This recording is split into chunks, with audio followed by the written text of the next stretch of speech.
दोस्तों, इस दुनिया में कुछ घटनाएं ऐसी घटी हैं जिनका जवाब साइंस के पास भी नहीं है और साइंस भी हैरान है कि आखिर ऐसे कैसा हो सकता है। इसलिए आज हम एक ऐसी घटना को एक्सप्लोर करेंगे जिसने आज भी वैज्ञानिकों की नींद उड़ा रखी है। दोस्तों, वीडियो शुरू होने से पहले अगर आप हमारे चैनल पर नए आए हो तो चैनल को सब्सक्राइब करके बेल आइकन को प्रेस कर दे ताकि नए वीडियो की नोटिफिकेशन सीधे आप तक पहुंचे सबसे पहले।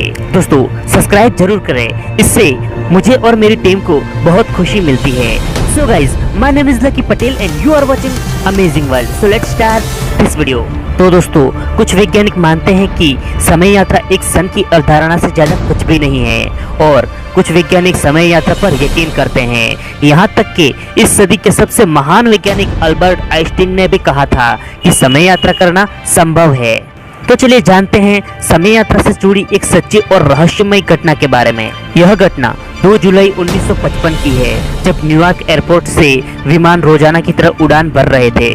उनमें से एक विमान DC-4 नामक चार्टर प्लेन भी था जो न्यूयॉर्क से मियामी के लिए रवाना हुआ, जिसमें 4 क्रू मेंबर और 57 यात्रियों के साथ उड़ान भरी। यहाँ तक तो सब कुछ ठीक चल रहा था। उड़ान भरने के कुछ देर बाद कंट्रोल रूम से प्लेन का संपर्क पूरी तरह से टूट गया और विमान रडार पर भी दिखाई देना बंद हो गया। कंट्रोल रूम के स्टाफ ने प्लेन से संपर्क साधने की पूरी कोशिश की, लेकिन कोई संपर्क नहीं हो पाया। फिर जब 1-2 घंटे तक विमान से संपर्क नहीं हुआ तो सभी लोग समझ गए, सभी लोगों को अंदाजा हो गया था कि विमान कहीं न कहीं जरूर क्रैश हो गया होगा।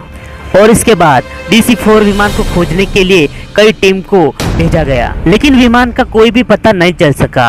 अगर विमान क्रैश हुआ होता तो उसका मलबा जरूर मिलना चाहिए था, लेकिन ऐसा बिल्कुल नहीं हुआ और इस तरह से यह विमान रहस्यमय तरीके से गायब हो गया और इस घटना को धीरे धीरे करके समय के साथ भुला दिया गया। लेकिन इसकी कहानी तो अब शुरू होती है।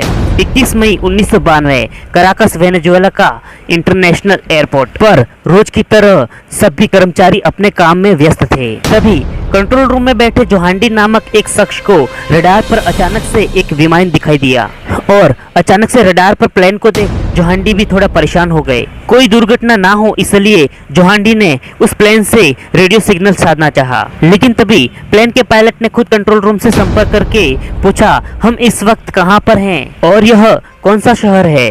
कंट्रोल रूम में बैठे कर्मचारियों को उसकी आवाज से ऐसा लग रहा था मानो वह घबराया हुआ हो। तभी कर्मचारियों ने तुरंत उस विमान की पहचान पूछी। तभी पायलट ने जवाब दिया, हम DC-4 विमान में बैठे हुए पायलट 4 क्रू मेंबर और 57 यात्रियों के साथ न्यूयॉर्क से मियामी के लिए निकले हैं। बस फिर क्या था, इतना सुनते ही कंट्रोल रूम में पूरा सन्नाटा छा गया। सभी कर्मचारी सोचने लगे कि DC-4 नामक विमान तो 37 साल पहले गायब हो गया था। जोहांडी ने बिना कुछ सोचे समझे विमान को उतरने के लिए जगह दे दी।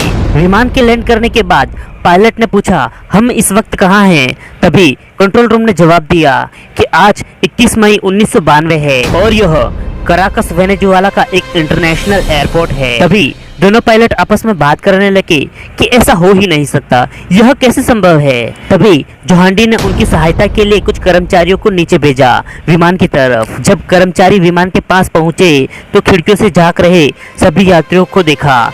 सभी यात्री थोड़े घबराए हुए थे। तभी पायलट ने कॉकपिट की खिड़की से बाहर जाकर कहा, दूर हो जाओ, सभी दूर हो जाओ, हम वापस जा रहे हैं। इतना कहकर पायलट ने खिड़की को बंद कर दिया, लेकिन खिड़की को बंद करते समय पायलट के हाथ से कुछ नीचे गिर गया। खिड़की बंद करने के बाद वह विमान वापस हवा में उड़ गया, जिसके बाद आज तक पता नहीं चल सका कि आखिर वह विमान कहाँ चला गया।